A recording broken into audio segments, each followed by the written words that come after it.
Okay, that's what I'm talking about. This is how you come back from a horrific previous episode into something that was legendary and so epic in so many different ways.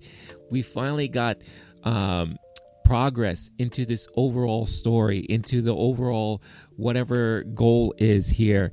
And there was so many reveals, so much great action. All of you out there who've been waiting for the pew pew moments and all that stuff like that, you should be extremely thrilled with how this episode turned out. And it was just so much fun to watch, and to leave us in such a cliffhanger moment, knowing that there's just one more episode in this season after this is heartbreaking, because where was this earlier? Where we could have had, a 4-episode arc or 3-episode arc like this.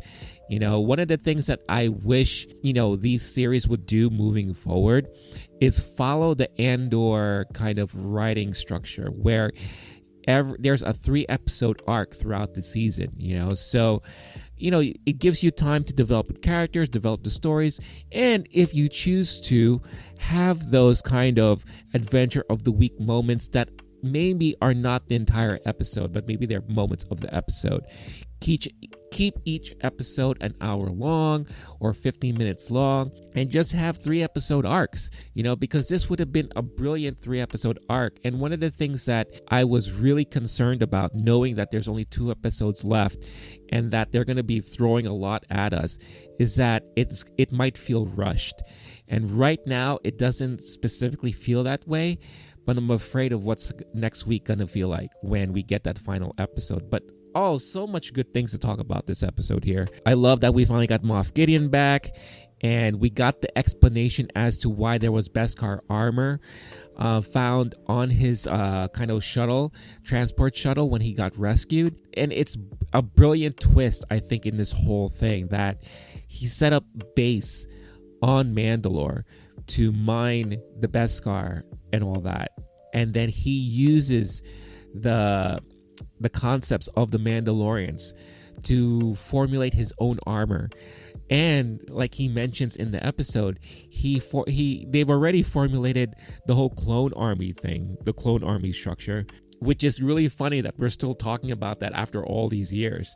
So you take the clone army and then you mix that in with the Mandalorian armor from Beskar, utilizing Beskar, and boom, you now have your new army of hybrid stormtrooper Mandalorians and all that.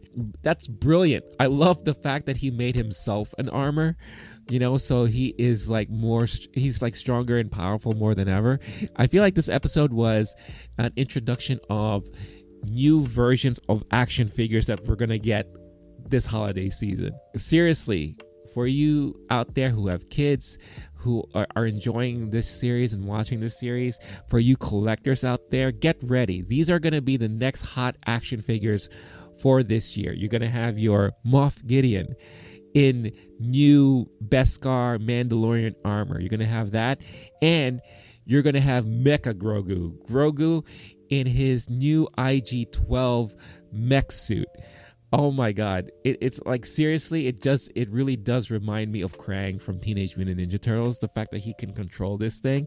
He has a way to now speak just by saying yes and no. And I'm sure that's going to develop later on if they continue with this, to add more speech technology in there. It's smart, but at the same time, it's like, really, guys, this is the route we're going. But hey, it was cute. It leads to now further functionality that Grogu can now interact with and kind of be involved with. So that's amazing. But yeah, get your holiday list out now, because that's going to be the hot tickets for this year. But yeah, I just love the fact that, Bo, and, her clan now is teaming up with Mando's clan, and now they all were able to go back to Mandalore after all this time. We encountered some refugees, some Mandalorian survivors and all that, and now they're all teaming up. So I just love the fact that we are now finally on Mandalore, where we're supposed to be, right? Also, I have to mention that I love how we get a sense of how deep the Empire is still running. I kind of made the comparison through the watch along, saying the Empire right now is like what the Rebel Alliance was before.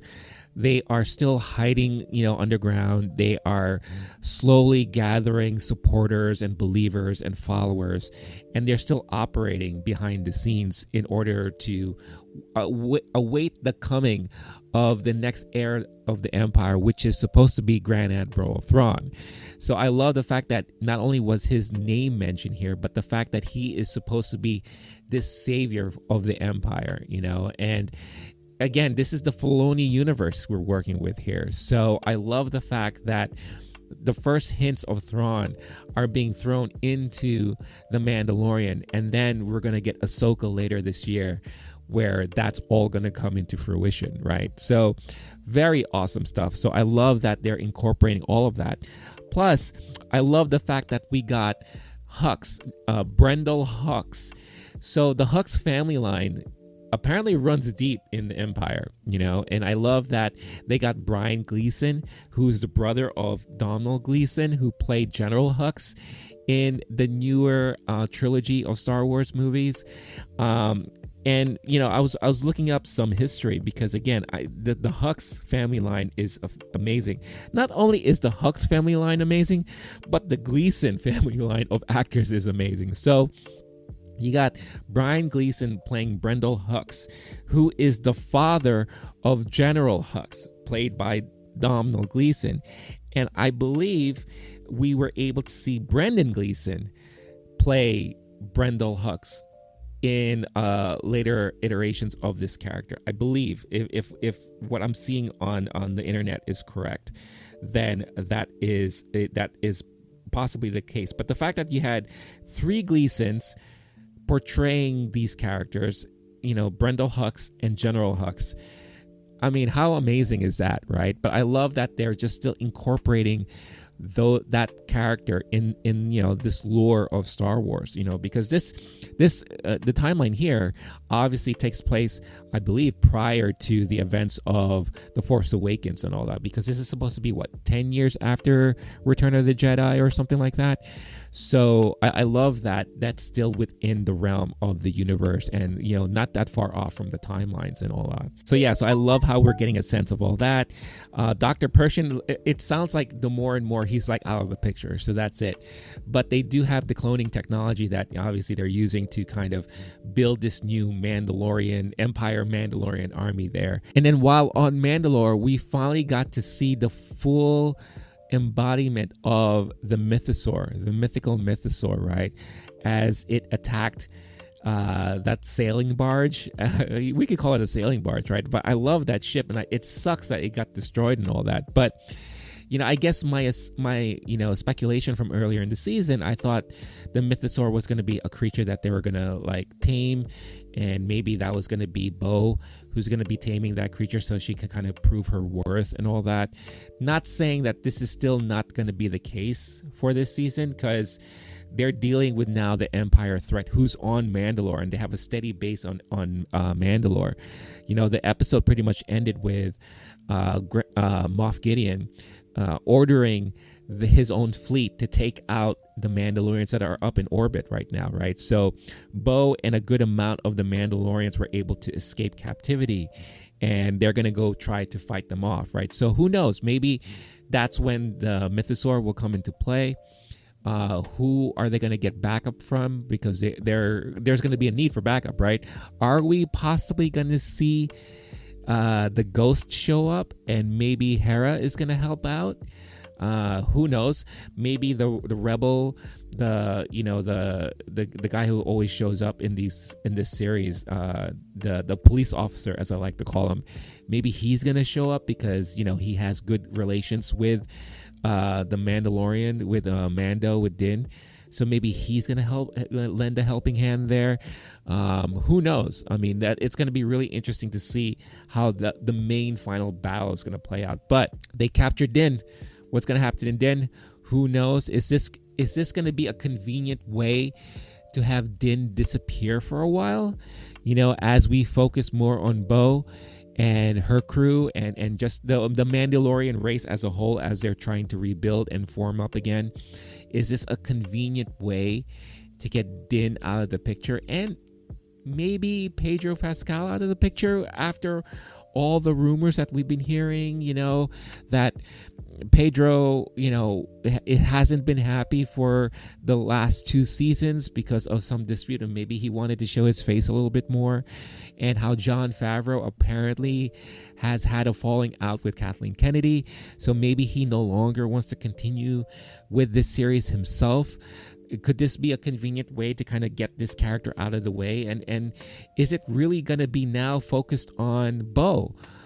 I made a funny comment, I believe 3 episodes or 4 episodes ago, where I said maybe we were all wrong. Maybe Bo-Katan is the Mandalorian. And we were just thinking that it was going to be Din this whole time.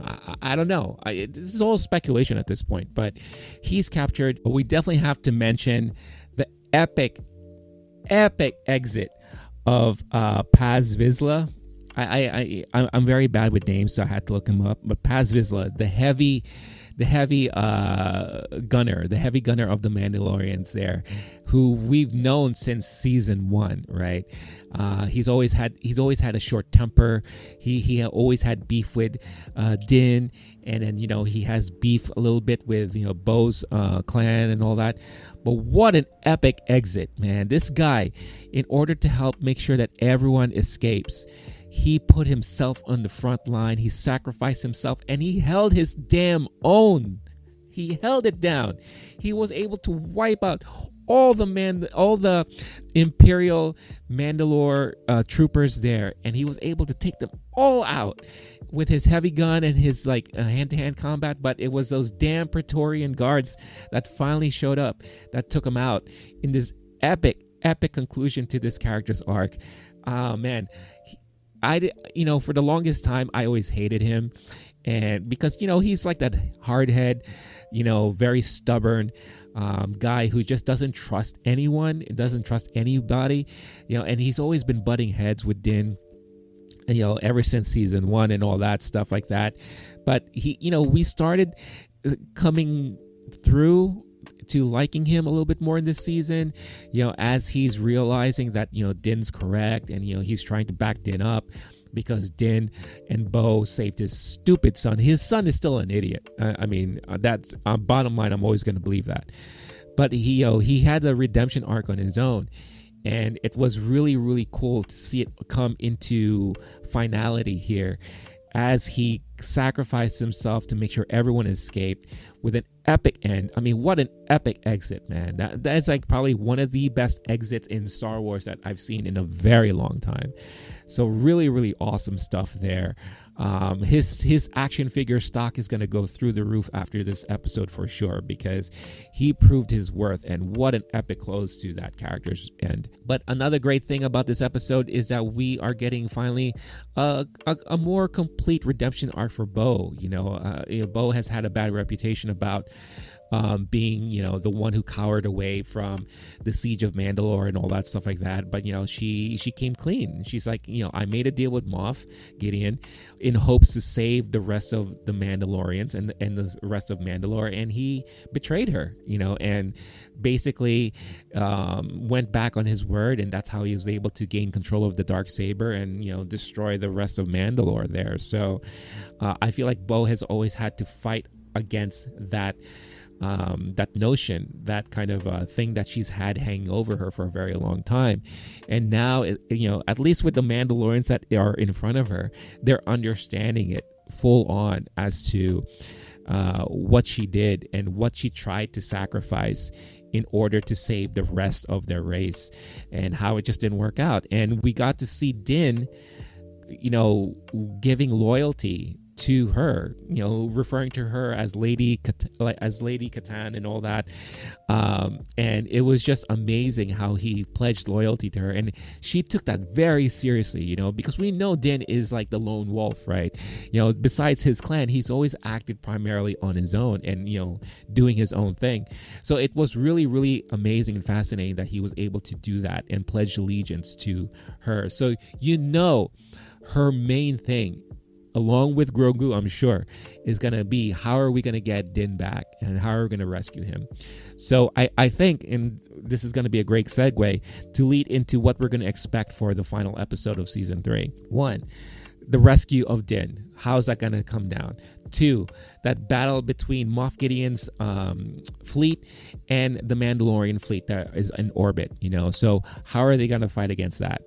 And then overall, what's going to happen on Mandalore? Who's going to come out victorious in the end? Is there going to be a victor? Are we going to leave this season with a major cliffhanger that maybe we won't get resolved until season 4? Or, hear me out, what if we get an appearance from Thrawn in the final season that could potentially lead into Ahsoka? Or could we get some people from Ahsoka showing up here in this season finale? Could we get Sabine showing up maybe? The ghost showing up with Sabine and Hera there to help out, because, they do have close ties with the Mandalorians. They do have close ties with Bo-Katan. So can we possibly see that? Oh my God. How amazing of an ending of a season would that be if they incorporated all of that? And I know I'm speculating up my ass and all that, but how fun would it be? But at least the 3 main things that we know needs to happen in the final episode. 1, we got to get conclusion as to what's going to happen with Din. Are we going to rescue him? Is he going to stay captive? What's going to happen there? 2, what's going to happen with the fleet, right? Fleet against fleet. Let's see what happens there. And then 3, what's going to happen on Mandalore and who's going to claim full ownership at the end? Or maybe not. Maybe it's going to be one of those things, retreat, and then they're going to end up on Navarro again. I don't know, but it'll be interesting to see. Let me know all of your thoughts, your speculations, what you're hoping to see in the final episode coming up next week. And of course, how you felt about this episode. Are you finally relieved that, look, this is the stuff that we were supposed to get? This is what we've been waiting for. Are you happy and glad that you stuck it out and you kind of like hung in there and you're like, you know what? Let's use last week as a throwaway. Let's see what they're going to throw at us this week. And boy, did they throw a lot of stuff at us. So, and I understand now why they screened this episode at Celebration, because you needed people to say, hey, word of mouth, hang in there. This episode is going to blow your mind, blow your socks off and all that. So definitely hang in there, because you're going to get something that's really cool and you're going to be really happy with The Mandalorian again. So yes, would love to hear all of your thoughts out there. So definitely let me know in the comments. But that's going to be it for me for this week. Again, thank you so much for tuning in. If you haven't done so yet, it only takes you a couple seconds. Don't forget, hit that like button, subscribe, hit the notification bell to get notified anytime a new video is posted. If you want Low-Key Geek stuff on the go, check out the Low-Key Geek podcast channel on your podcast platform of choice, where you'll at least find the recap portions of these watch-alongs, but you'll find also audio versions of other things that we do here on the channel for your downloading and listening pleasure. Last but not least, if you are also in a position to further help support the channel and help the channel grow, definitely do check out the affiliates that we have in the description. Entertainment Earth has a great deal I have secured with them where you can get a discount and free shipping. So the minute that these action figures come out for pre-order or whatever, don't forget to hit up that link. But there are other things there that you may find interesting so that you can get something awesome for yourself or for a loved one. And by doing so, you'll be helping support this channel at no additional cost to you. And as always, I really, truly appreciate it. But I'm going to head on out of here. So until next time, stay cool, stay classy, stay safe. Catch you all in the next one. All right. Peace out, y'all.